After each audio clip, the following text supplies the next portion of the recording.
Salut à tous, aujourd'hui petite balade pépère. On va aller chercher le petit frère et faire un petit tour. Ça sera l'occasion de commencer une présentation tout doucement. Pour une fois qu'on n'est pas en meute, tranquillement. Petite présentation pour poser les bases et éventuellement présenter les brélons. Coucou le radar. On sait même pas s'il marche ce putain de radar. On a déjà essayé de se faire flasher plusieurs fois par devant. Il y a le FZ-Man qui a tapé une vraie pointe devant l'autre jour et ça déclenche pas. Alors est-ce qu'il déclenche uniquement pas d'arrière ou les deux, je sais pas. Et perso, je testerai pas par derrière. Hop. Et on attend. Ouais. Donc on va attendre l'animal avec son brélon orange. Ah, parlant de ça, je l'entends. La petite ER6. Regardez ça. Il arrive sa belle monture.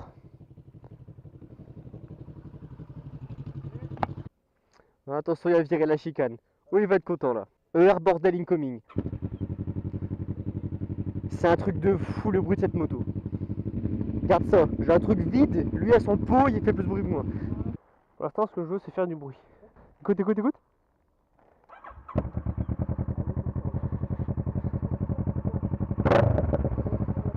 Part par là. On part par là.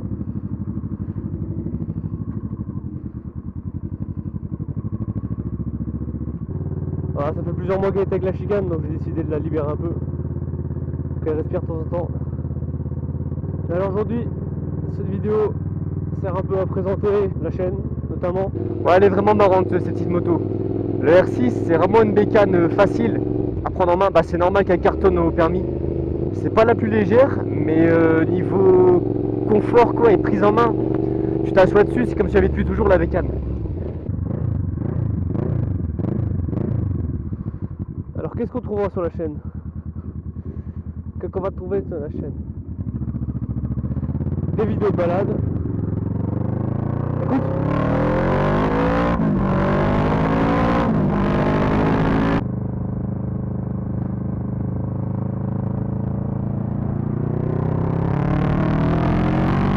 Alors sur la chaîne on va trouver des vidéos de balade.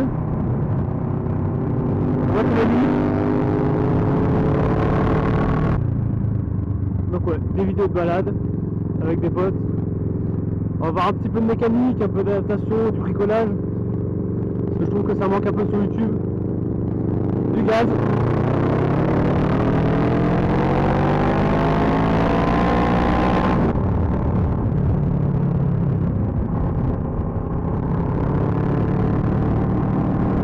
Donc ce qu'il faut savoir, c'est qu'on a des billes tous les deux. Lui c'est un bi-parallèle, moi c'est un V-twin.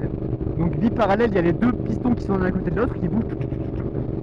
Et par contre le V-twin c'est un devant, un derrière. Donc ça reste des billes, du coup niveau bride c'est vraiment pas trop contraignant. La moto par rapport à un KTM bridé elle vit quand même quoi. Comme la puissance c'est pas dans les tours et que justement nos brides empêchent d'aller dans les tours, ça nous permet vraiment de conserver une puissance. De toute façon c'est sûr, jeune chauffeur permis à deux, faut taper du bi ou du mono, y a pas le choix. Donc lui c'est une bride mécanique. C'est une petite cale qui bloque les papillons à l'accélérateur, à la poignée quoi si vous voulez. Tandis que moi c'est une bride électronique, c'est le calculateur de la moto, il y a deux cartographies et pour passer d'une à l'autre il faut juste mettre ou enlever un fil. Ça fait que par rapport à lui, ma bride est moins, on la ressent moins. Peu importe le rapport, en tirant dans la gueule de la moto, quand on arrive à 120 elle commence à se calmer, mais j'ai l'amplitude de la poignée complète. Lui par contre comme c'est une cale à la poignée, on sent la bride quoi, on la sent assez vite. Elles partent super bien toutes les deux. Le R6 part peut-être un peu plus violemment à cause de son moteur parallèle, donc pas dans les tours. Mais vraiment par contre quand on commence à taper dans la sienne, on sent que d'un coup elle veut plus quoi, mais c'est la poignée qui nous dit non. Tandis que la SV, comme je disais, comme c'est juste un fil à mettre et à retirer, qu'il y a deux cartographies propres à l'injection, 34 ou 74, bah on la sent pas la bride, franchement. Après s'il faut comparer un petit peu les moteurs, donc le bi-parallèle c'est un moteur qui est vachement plus tapant. Il part avec vachement plus de vigueur dans les bas tours. C'est pour ça qu'elle lève si facilement sa bécane. C'est plus brutal au démarrage, mais par contre il va s'essouffler dans les tours. Alors que moi c'est l'inverse, vachement plus doux au démarrage. Putain, regarde ça l'usine à gaz.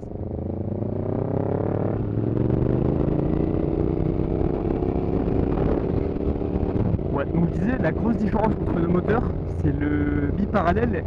Il part vachement plus vigoureusement dans les tours. Quand tu démarres c'est vraiment brutal quoi. Tandis que le V-Twin c'est vachement plus délicat au démarrage, mais par contre il va être vachement plus rageant dans les tours, là où le R6 ça va se calmer. Un V-Twin c'est peut-être plus une philosophie 4 cylindres au final, tandis que le R6 c'est plus brut de décoffrage, bah, comme le MT-06. Mais après c'est sûr, les deux pour commencer c'est des super vrais longs. Il va faire du bruit hein. Je le connais, ah non, je suis choqué déçu.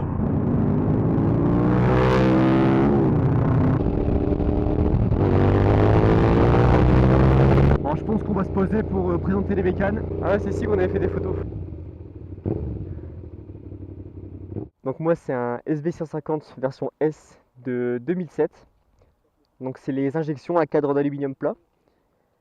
Donc la grosse différence entre la N et la S, c'est ça. Le demi-carénage, et surtout ce qui est intéressant, si ceux qui voudraient s'orienter vers une sportive, mais à cause du permis A2, c'est que c'est une des seules bécanes, peut-être même la seule, qui a un demi-guidon type sportive. Donc si vous voulez vous habituer tout doucement à la sportive, ou que vous êtes vraiment dans l'optique d'aller sur de la sportive plus tard, vous pouvez foncer dessus, c'est une super bécane.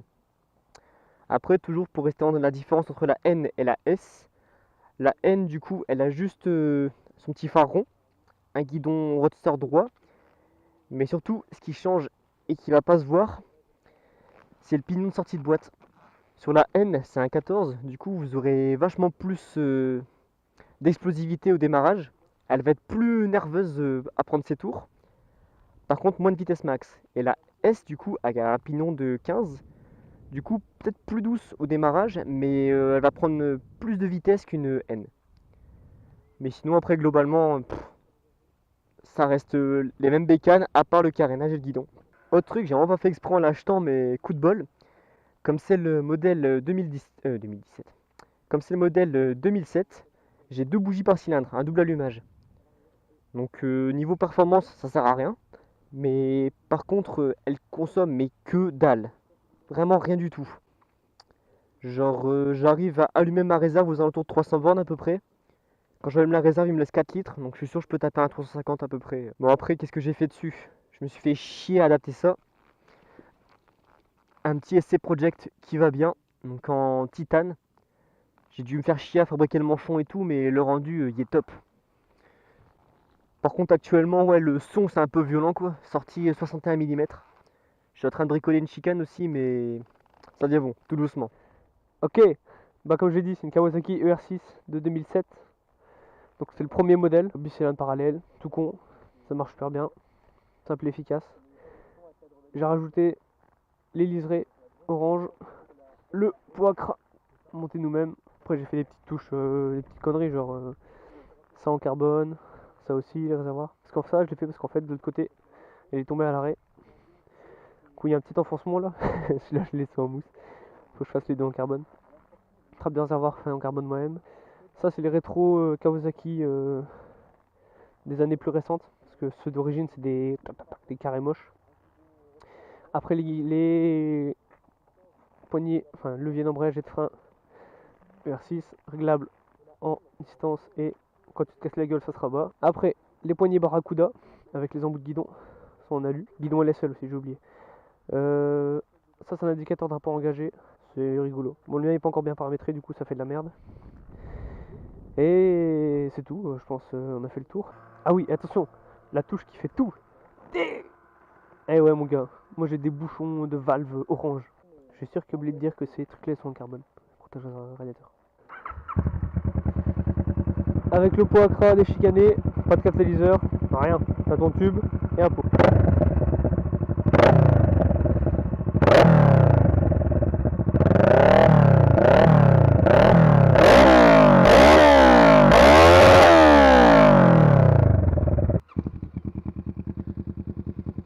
Ah, elle chante. Hein.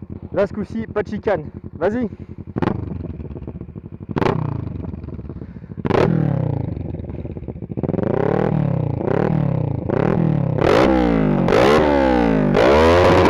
Ah, la flamme. Ouais, le son de R6 c'est vraiment rigolo. Hein. Pour une petite bécane, le son il est grave. Allez, un petit coup de SV, histoire de se détruire les tapants. Bon, écoutez ça, son du SC.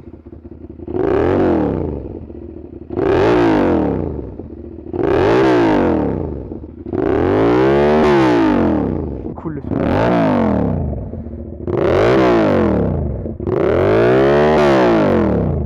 pas mal. Allez, vas-y, je la prends. Witex ESV 650.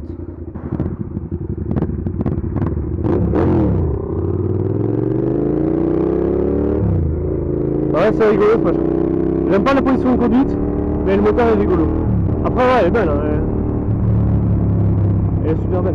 Alors, par contre, le truc qui va pas du tout, c'est le freinage à l'avant. T'as l'impression de pas freiner en fait. Ouais, t'as l'impression d'avoir mis des petites des savonnettes. T'as l'impression d'avoir des savonnettes à la place des plaquettes de frein. Par contre, le frein arrière, il marche bien. Il change de bécane. Regardez ça. Avec son guidon large, j'ai oublié qu'il y avait ça. Regarde, tu te poses, direct, t'es bien. Ouais, tu me suis? Trou de balle.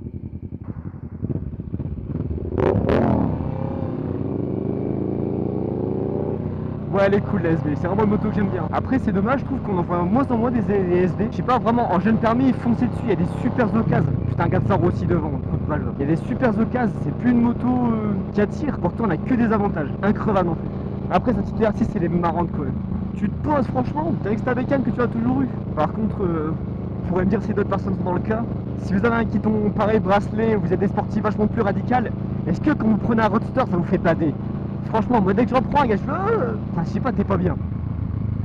Ouais, c'est pas mal ce petit essai project. J'avais un TOS aussi, un modèle de R6 que j'ai pu récupérer. Mais là, c'était vraiment abusé quoi. C'était pas un vrai échappement, c'était un slip-on. Donc ça veut dire totalement vide, un tube quoi. Et le bruit, c'était de l'abus par contre. Donc je le mettrai peut-être pour rigoler un jour, vous montrer, mais c'est de l'abus. Par contre, je vais vous montrer ce que je disais par rapport à l'R6. Donc vous avez vu, la SV, j'ai la poignée complète, pas de soucis. Regardez le R6, on va aller la cravacher un coup. Vous allez voir, elle va super bien partir et d'un coup par contre on va se calmer méchamment. On y va, ouais.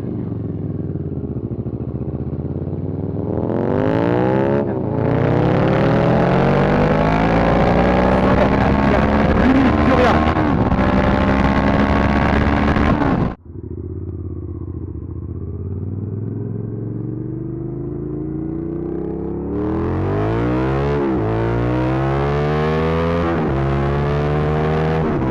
Après ça pétarade, c'est vraiment l'architecture moteur qui fait ça. Moi elle sort pas trop de flammes, c'est à cause du double allumage. En fait les flammes c'est un résidu d'essence qui reste, qui est pas consommé. Et quand il passe par les soupapes du coup bah ça pète. Mais là double allumage du coup j'ai aucune perte. Et c'est pour ça pour sortir des flammes ou des retours de flammes c'est vraiment compliqué avec les SV. Mais elle en fait tentant. Mais il faut vraiment que ce soit des trucs monstrueux. Ah, y'a pas de vent, hein. Bon là y'en a. Il y en a pas. Oh, oh, oh, oh. Trop chaud, sans poser le pied.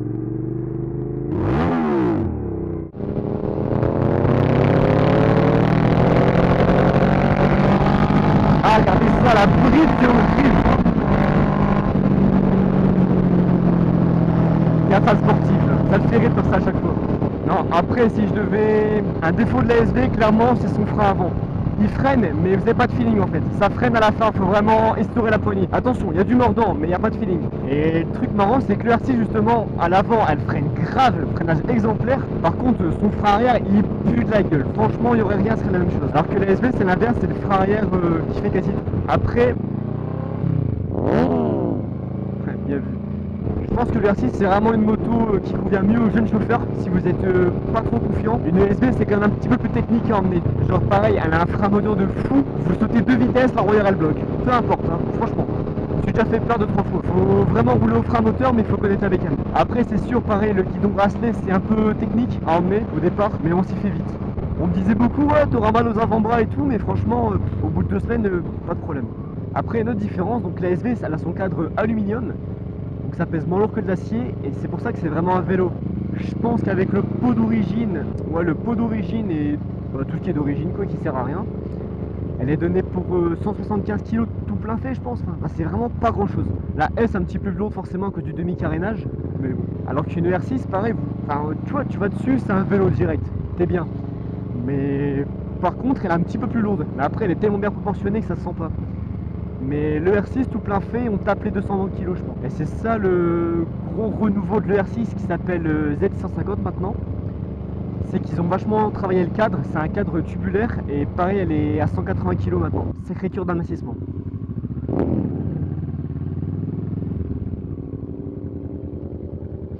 Qui tu branles pas? Donc la chaîne, si on en fait quelque chose, je pense pas qu'on va proposer un contenu régulier. Si on monte des trucs, c'est que ça vaudra vraiment le coup, surtout si ça plaît. C'est pas dans notre intérêt de faire du contenu vide, donc je pense qu'on proposerait peut-être des petits tutos bricolage ou des adaptations. Préparer forcément des trucs qu'on verra à moto ou des sorties à plusieurs. Pareil, je pense que ça pourrait être pas dégueu si on fait un petit appel des troupes. On est quand même une bonne petite bande. Vous pouvez le voir sur la vidéo où on était dans un champ à plusieurs. Bon bah voilà, c'était notre première petite vidéo. Il y aura sûrement des défauts, des trucs à corriger. Mais en tout cas, si vous avez des idées ou des suggestions, n'hésitez pas à mettre en commentaire. En tout cas, un grand merci d'avoir regardé et à la prochaine.